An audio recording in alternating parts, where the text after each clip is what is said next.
Olá, seja muito bem-vindo ao Papo Rápido, o podcast oficial da Contabilize Inteligência Contábil. Estamos aqui mais um dia para conversar com você sobre um assunto muito interessante para você que é empreendedor ou para você que deseja, quem sabe, um dia começar a empreender.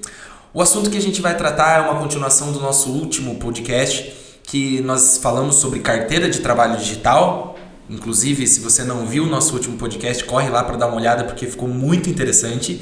Mas hoje, agora, iremos falar um pouquinho mais sobre a parte de contratação de novos funcionários, de novos colaboradores. Algumas coisas mudaram, algumas coisas continuam iguais, mas a gente vai tratar sobre tudo isso aqui. Estamos aqui com a Karina Brandalize, nossa sócia e fundadora da Contabilize. Tudo bom? Tudo bem, Gustavo? Estamos aí, vamos para a próxima, né? Vamos lá. Karina, conversamos então sobre a carteira digital, demos uma pincelada sobre algumas coisas de contratação, documentação e etc. Para a gente começar de forma bem legal e já trazer uma informação bem relevante para quem está nos ouvindo, o que seria uma lista de quais documentos eu preciso solicitar para fazer a contratação de um novo funcionário? Então tá. Com a entrada da carteira de trabalho digital, como a gente falou no último, o CPF é o único documento necessário para a contratação. Porém, nesse momento de transição, alguns outros documentos precisam ser solicitados. O PIS ainda existe, ainda é usado para recolhimento do fundo de garantia.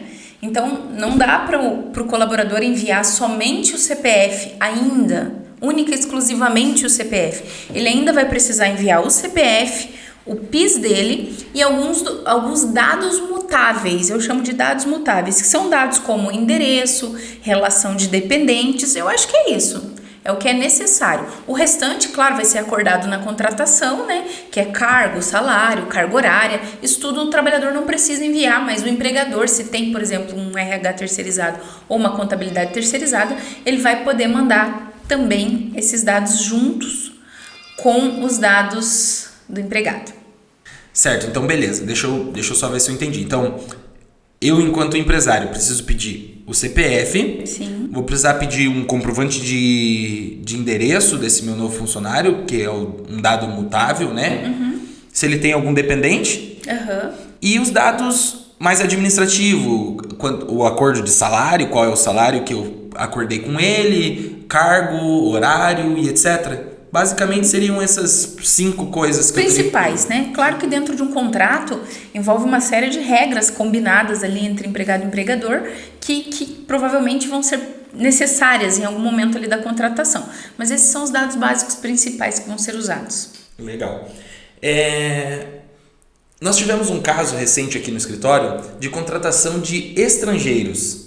E tivemos aqui, pensando em tudo que tem acontecido no mundo, Venezuela, nossa vizinha aqui no Brasil, tendo tantos problemas de emprego e etc., pode ser que se torne algo mais recorrente, ainda mais pelo Brasil ser um país em desenvolvimento, em expansão. Então, em caso de estrangeiros, o que eu vou precisar deles? Basicamente, isso deve ser um assunto bem mais complexo, mas só para a gente dar uma pincelada, o que eu preciso pedir de documentos para um estrangeiro que eu queira contratar? O estrangeiro, ele vem para o Brasil com seu passaporte, normalmente, né?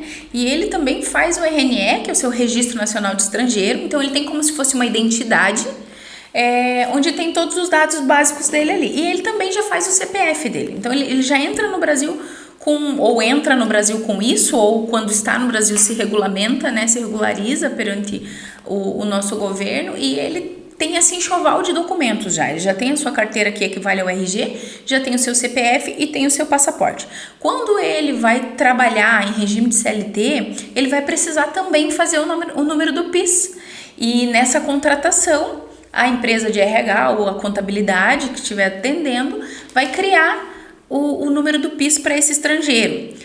Naquele link que a gente deixou lá no outro podcast, é possível também cadastrar o número do PIS para esse estrangeiro se ele estiver com seus dados todos regulares. Se algum desses dados estiver vencido ou irregular, provavelmente tem ali uma questão de regularização para ser feita antes da contratação. O E-Social estabeleceu prazos bem sérios para contratação, né? O empregado deve ser admitido um dia antes, pelo menos, de iniciar os trabalhos. Então, é bom nesse processo seletivo já coletar, a partir do momento que decidiu-se que vai contratar esse estrangeiro, já coletar esses dados, gerar número do PIS e toda a documentação necessária para não atrasar o processo de contratação ou não acabar atrasando o próprio ingresso do colaborador na empresa. Muito interessante. E aproveitando então o gancho que você comentou em questão de prazo, então eu tenho que estar com tudo regular antes do meu empregado começar a trabalhar? Mas assim, é quase impossível isso, porque a gente começa a conversar numa questão de uma entrevista de emprego e às vezes eu preciso que meu funcionário comece amanhã e eu não tenho tempo hábil para conseguir fazer tudo isso antes. Realmente, qual é a penalidade se eu perder esse prazo? Então, vamos conversar dessa forma talvez? Ou explica um pouquinho mais sobre esse prazo. Realmente é dessa forma? É dessa forma.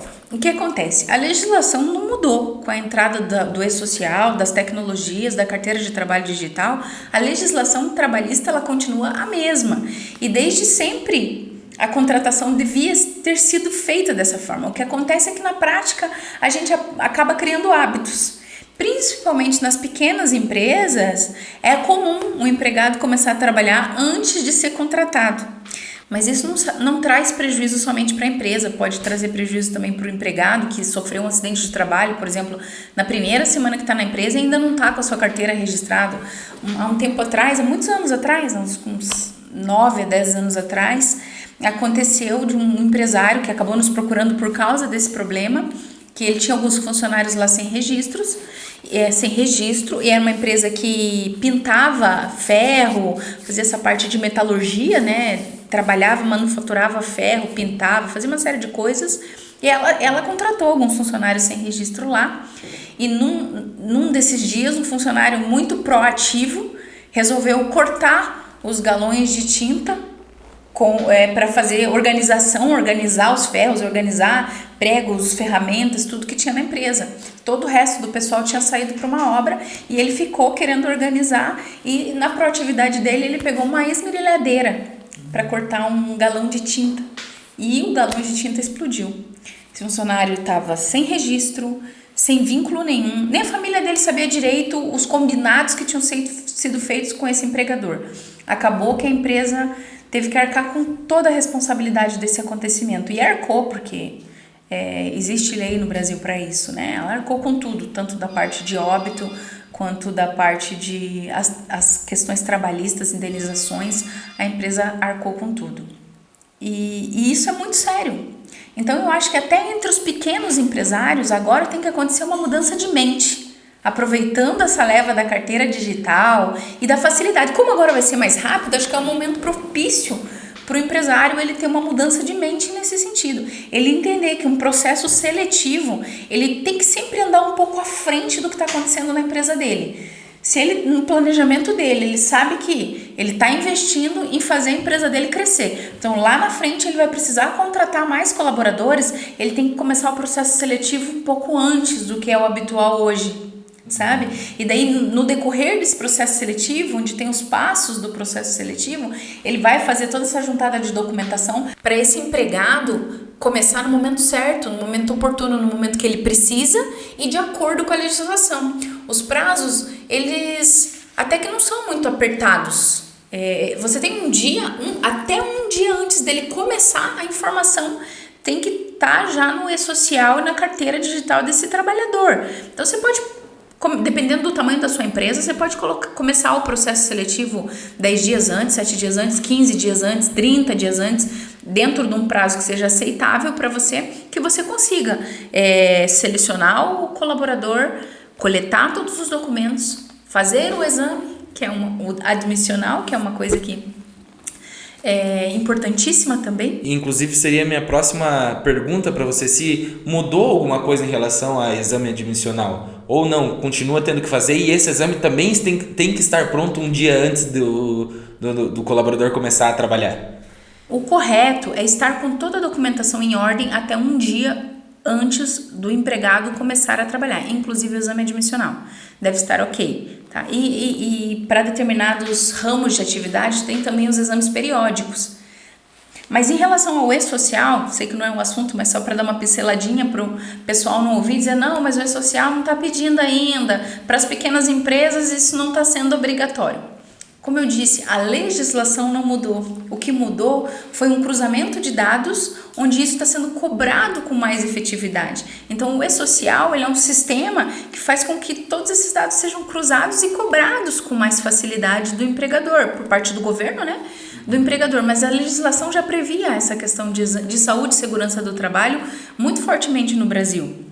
Então, continua sendo as mesmas regras para a saúde e segurança do trabalho, agora que serão fiscalizados pelo e-social. As grandes empresas já estão nesse regime de eventos periódicos do e-social, tendo que fazer essas informações dentro de prazos já pré-estabelecidos com multa, né? E as pequenas empresas logo também vão entrar nessa linha e vão ter que fazer essas informações com prazo e com multa. Em relação à penalidade desses prazos, tem já um valor pré-estabelecido, um momento de cobrança ideal, em que momento que pode ser cobrado, só através de uma fiscalização em loco ou não, ele pode fiscalizar pelo sistema através de cruzamento e etc. Tem alguma coisa pré-estabelecida sobre essas penalidades? É pré-estabelecidos que vai ser cobrado eletronicamente, não vai haver necessidade de fiscalização em loco. Muitas, como eu falei antes, muitas empresas já estão, né, tem as fases do e-social e algumas já estão obrigadas e sendo penalizadas com multas. Já tem muitas empresas sendo penalizadas com multas nos atrasos dessas obrigações acessórias. Mas as pequenas e médias empresas estão tendo um prazo maior para se adaptar, especialmente nessa parte de segurança e saúde do trabalhador. Legal. Você falou ali com a gente sobre cruzamento de dados.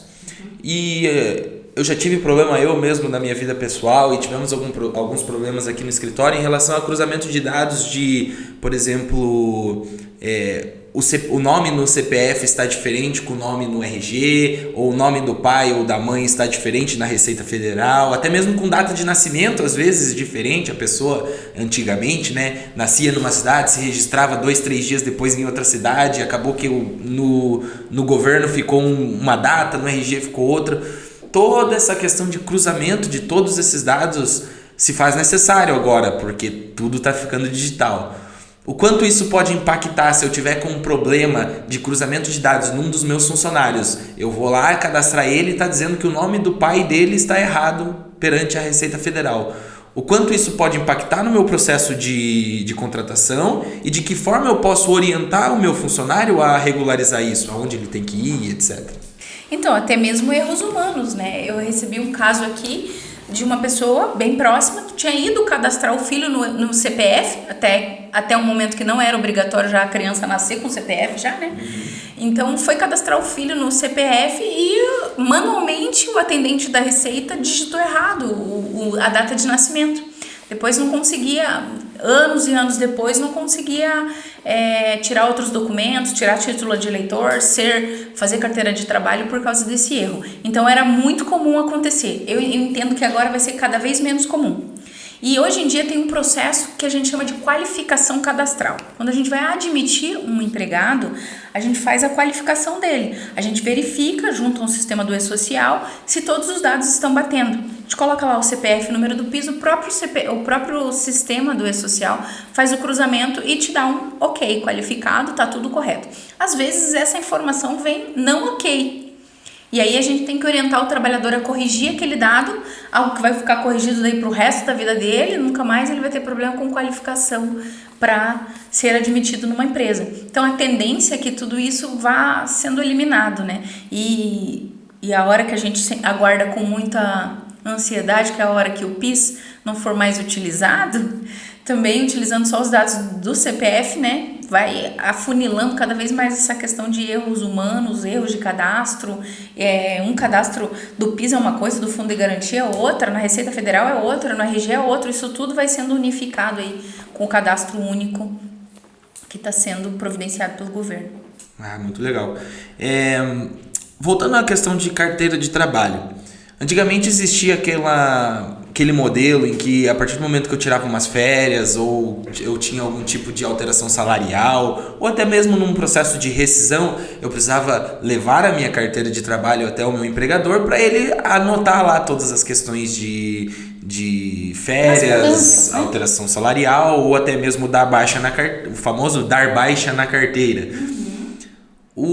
Eu continuo da mesma forma. Se eu já estiver atualizado com carteira digital, eu preciso levar a minha carteira física lá. Eu tenho um registro em andamento na minha carteira física, eu preciso dar baixa ou passou a valer a digital e não preciso dar baixa na física mais?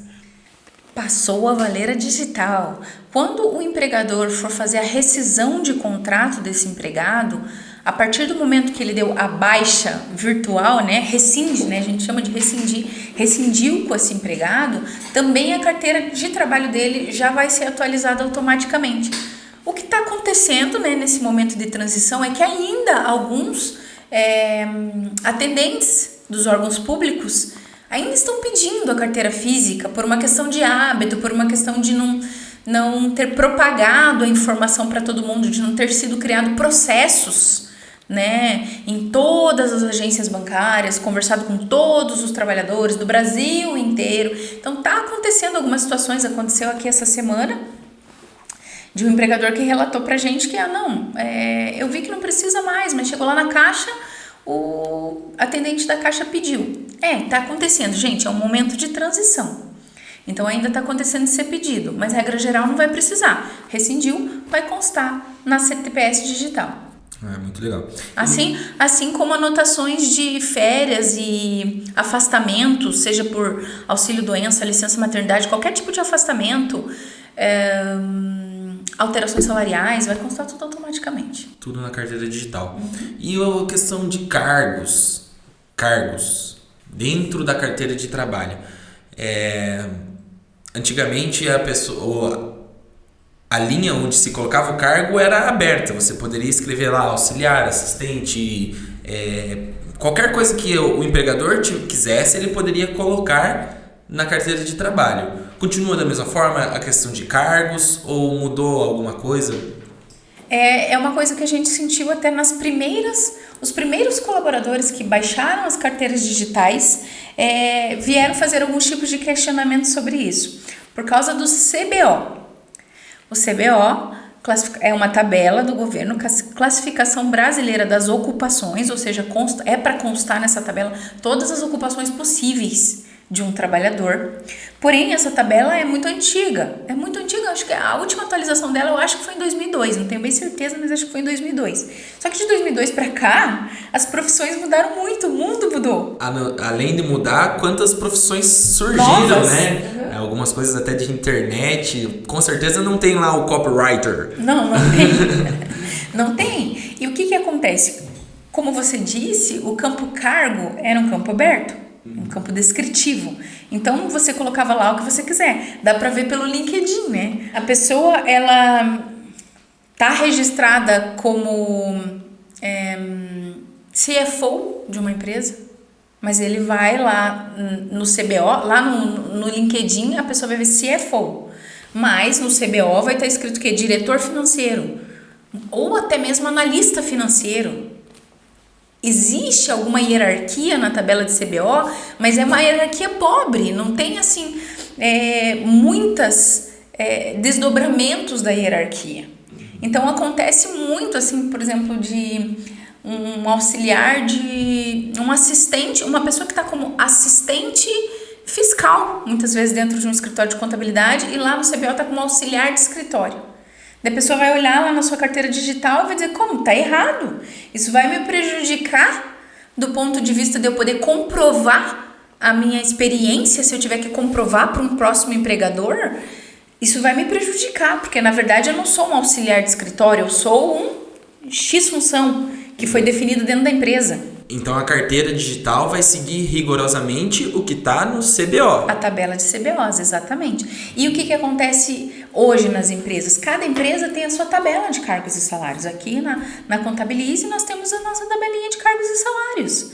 A outra empresa criou a tabela dela, criando muitas vezes nomes diferentes para a mesma coisa. Ou nomes novos, novas funções, novas funções reais, realmente novas funções, mas que não tem uma função similar dentro da tabela de CBOs. Então é escolhido um CBO qualquer para aquela nova função. E isso tem dado bastante chamado, tem trazido bastante perguntas aos empregadores com relação a isso. Então, pessoal, os colaboradores têm que ter um pouquinho de paciência até o momento que essa tabela de CBOs for atualizada para as novas funções, novas profissões, para poder adequar isso para todo mundo. Enquanto isso, dá para os empregadores, nesse caso, há uma responsabilidade maior dos empregadores na hora de contratar, cuidar para relacionar o CBO mais adequado possível àquela função que o colaborador está exercendo. E isso até é uma pergunta que eu ia fazer para você. Eu, enquanto empregador, aonde que eu posso consultar essa lista, esse cadastro do CBO, para que eu possa, então, tentar pegar a minha tabela de cargos e salários e tentar já deixar ela o mais adequado possível a esse CBO? Essa tabela vai ter no site do Ministério da Economia. Eu creio que tem no site da Contabilize também, tá? Eu posso até deixar, a gente pode deixar o link aqui para o pessoal acessar depois. E se você digitar no Google tabela de CBO, possivelmente você vai encontrar com facilidade, porque é uma tabela amplamente usada aí por todas as empresas de contratação. E a tabela do CBO, ela vai trazer salários também? Não. A questão de salários é outra questão. A questão de salários tem várias formas de definir salários. Tem o mercado, que vai definindo alguns salários, tem as prerrogativas legais, que são as convenções coletivas dos sindicatos, tem os salários estaduais e tem o salário mínimo nacional. A CLT em si, ela não define salários. O que define salários são essas outras regulamentações.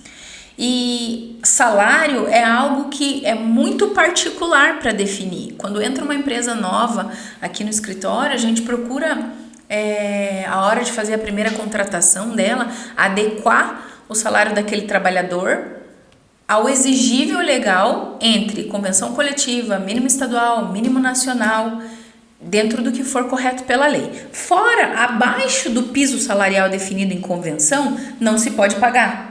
Existe um mínimo exigível. Se aquela função não tem sindicato, vai ser o mínimo estadual. Se não tem mínimo estadual, então vai ser o mínimo nacional. Mas existe um mínimo exigível. Agora, daí para cima, o céu é o limite. Vai existir daí uma adequação dentro da função que a pessoa exerce. No mercado em geral, outras empresas do mesmo ramo. Eu particularmente gosto de usar um site que eu dou uma olhada sempre para ver como é que está a média nacional no Brasil, apesar de que tem diferença também entre Sul, Sudeste, Nordeste, nas regiões do país há diferenças salariais consideráveis, mas tem um site que eu gosto de usar, que é o Trabalha Mais Brasil, eu gosto sempre de dar uma comparada lá para ver como é que está a média nacional dos salários. E aí adequa o que está lá dentro da capacidade, dentro do que a minha empresa pode pagar, dentro do que o trabalhador oferece de competências que aumentam aquele salário e dentro do que a legislação exige. Cada empresa vai criar a sua tabela de cargos e salários bem definidas. É muito importante fazer isso, Gustavo. É muito importante, porque tem que ter clareza. Quando você vai contratar um trabalhador, poxa, é da vida dele que a gente está falando. Até mesmo para o empregado saber qual é a evolução que ele pode ter dentro da empresa, né? Se ele pode realmente chegar a ganhar aquilo que ele deseja um dia ganhar, que ele sonha ou não. naquela empresa, ou se num determinado momento ele vai ter que buscar uma outra oportunidade, porque aquela empresa não tem uma condição de evoluir o salário dele para onde ele quer chegar. E essa clareza ajuda em todas as relações trabalhistas, né? Clareza é a palavra para a relação trabalhista. E uma coisa que você comentou que me chamou a atenção, que você falou que existe a convenção do sindicato. Mas há um tempo atrás saiu notícia em tudo quanto é lugar de que não se precisaria mais aquela contribuição sindical e etc, não era mais obrigatória. Eu mesmo achei que os sindicatos tinham deixado de existir. Mas ainda existe essa convenção? Eu preciso contribuir com um sindicato? É bom, é ruim? Existe isso ainda? Existe. Em novembro de 2017, acho que foi a reforma trabalhista, houve muita modificação nessa questão dos sindicatos. Alguns sindicatos realmente deixaram de existir, mas a maioria deles ainda existe, eles se reinventaram, passaram a prestar outros serviços, fazer outra forma de arrecadação que não a contribuição sindical obrigatória, né, para poder continuar subsistindo. E os sindicatos ainda são os reguladores dos salários, apesar de não existir ou de relativamente existir as contribuições sindicais, porque algumas ainda existem, os sindicatos continuam regulando salários, continuam regulando pisos salariais, e a gente ainda segue isso para registrar os colaboradores, porque não pode ficar na decisão, no Brasil não fica somente na decisão do empregador, né? Existem esses órgãos reguladores que são permitidos pelo Ministério do Trabalho, então são seguidas essas convenções ainda. Show! Passando um pouco, acredito que aí já temos bastante conteúdo bem relevante, o pessoal deve estar gostando bastante, mas puxando um pouco por parte de contrato de experiência. Quando eu inicio com um novo empregado na minha empresa, existe esse tempo de experiência que é conhecido, né, normalmente 90 dias, de que ele vai estar ali e se caso ele não superar as expectativas e etc., eu posso estar dispensando sem tanto ônus, sem tantos verbas trabalhistas a pagar para ele. O contrato de experiência muda alguma coisa a partir de agora ou ele continua exatamente igual, do mesmo jeito? Ele continua exatamente igual. Porém, o contrato de experiência ele é de 90 dias no total, podendo ser prorrogado uma vez. Então, se você contrata um funcionário por 30 dias e resolver prorrogar o contrato de experiência dele, você pode prorrogar por mais 30. O limite vão ser 60. Como ele só pode ser prorrogado por uma vez, para você aproveitar o limite, você teria que contratar ele por 45 dias e prorrogar por mais 45. Aí você aproveita o limite que a legislação prevê para você testar, verificar se aquele trabalhador ele tem o perfil, se deu tudo certinho, casou, deu match entre empresa e empregado para aquela função que ele está exercendo, tá? Isso é uma questão. A outra questão é que quando você está no contrato de experiência, você vai ter menos verbas indenizatórias no final do contrato. As verbas trabalhistas, 13º, férias proporcionais, saldo de salários, elas continuam igual. O que você não tem no final, quando há término de contrato de experiência e o empregador ou o empregado resolve não continuar o contrato de trabalho, não vai ter aviso prévio indenizado, não vai ter multa sobre o fundo de garantia depositado por conta desse término de contrato, que foi um término acordado. Era possível que se terminasse nessa data, então a legislação permitiu esse acordo. O contrato de experiência continua sendo o mesmo. E se eu quiser deixar meu funcionário trabalhando na experiência sem fazer o contrato, porque vai que não funciona, vai que não dá certo, eu vou lá, deixo o cara 90 dias trabalhando para mim e chega no dia 90 e eu vejo que não vai dar para eu contratar ele. Eu posso ter deixado ele sem registro nesse período? Essa é a pergunta que a gente recebe toda semana no escritório. Eu contratei um empregado, eu vou deixar ele só para ver se vai dar certo? 1 mês, 2 meses, ou até mesmo 90 dias, ele está em contrato de experiência. Depois eu registro. Não, gente. O contrato de experiência, ele é registrado. Você já vai ter os benefícios legais de não pagar as indenizações no final do contrato, caso esse colaborador não permaneça, ou ele não queira, ou você não queira que ele permaneça. Mas ele tem que ser registrado em carteira, ele tem que constar. Porque se no decorrer desse tempo, primeiro que consta para a aposentadoria do empregado, consta para todos os benefícios legais que ele tem direito. Mas se no decorrer desse tempo acontecer um acidente de trabalho, ou o empregado se for uma empregada, ficar gestante e precisar dos benefícios legais para essas situações, e ele tiver sem registro, ele não vai ter. E isso traz muitas consequências para o empregador. Então, é importante para o empregado e para o empregador que ele esteja registrado, ainda que no contrato de experiência. Ele tem que ser registrado, gente, sempre. Desde o começo. Desde o começo. Beleza. Se eu tiver com um colaborador, então, em processo de período de experiência ali, tá dentro dos meus 90 dias, e eu já vejo que não vai dar certo. Porém, ele começa a me trazer atestado. E durante o período do atestado acaba o contrato de experiência bem dentro do atestado. Eu posso mandar ele embora mesmo ele estando em casa de atestado? É que na verdade não é um mandar embora, vai ser o término do contrato. O contrato ele já está previsto para terminar naquela data, caso não deseje continuá-lo. Então, sim, aqui são informações que são meio delicadas de passar, porque cada caso deve ser analisado individualmente. Qual é o empregado, qual é a doença, qual é a função, se a doença está relacionada à função, sabe? São muitas coisas a serem analisadas, mas eu vou te responder friamente de uma maneira geral. De maneira geral, sim, o contrato terminará na data em que ele tem que terminar. Porém, o empregado precisa ser comunicado que o contrato terminará na data. E se ele está afastado, ele não está na empresa. Então, seria interessante que a empresa comunicasse esse empregado através de algum outro tipo de comunicação não verbal, talvez um e-mail, um telegrama, sei lá o quê. Não sei se tem telegrama ainda. Existe telegrama? Então, no meu tempo era telegrama. O empregado precisa ser comunicado que esse término haverá e que não haverá continuidade no contrato de trabalho, para que ele não se torne indeterminado após a data do término. Agora, se esse atestado daí se tornar mais de 15 dias, né, que a partir do 16º dia, o empregado ele fica pela previdência, ele não mais está na responsabilidade da empresa, o seu salário, porque ele está doente, né? A doença fica na responsabilidade da previdência custear esses atestados. E se ele passar a ser custeado pela previdência, haverá como se fosse uma suspensão. É como se o contrato de experiência fosse pausado até que fosse passado esse período de afastamento e ele retorne para a empresa, acabe de cumprir o contrato de experiência e siga com o contrato indeterminado ou termine o seu contrato de experiência depois que voltar do afastamento. Então, é muito delicado, assim, é muito relativo. Cada caso é um caso bem específico a ser analisado bem de perto. Bom, então se tiver qualquer tipo desse problema é só chamar aqui o pessoal da Contabilize que eles já vão estar com resposta na ponta da língua. Afiadinhos, Isso aí.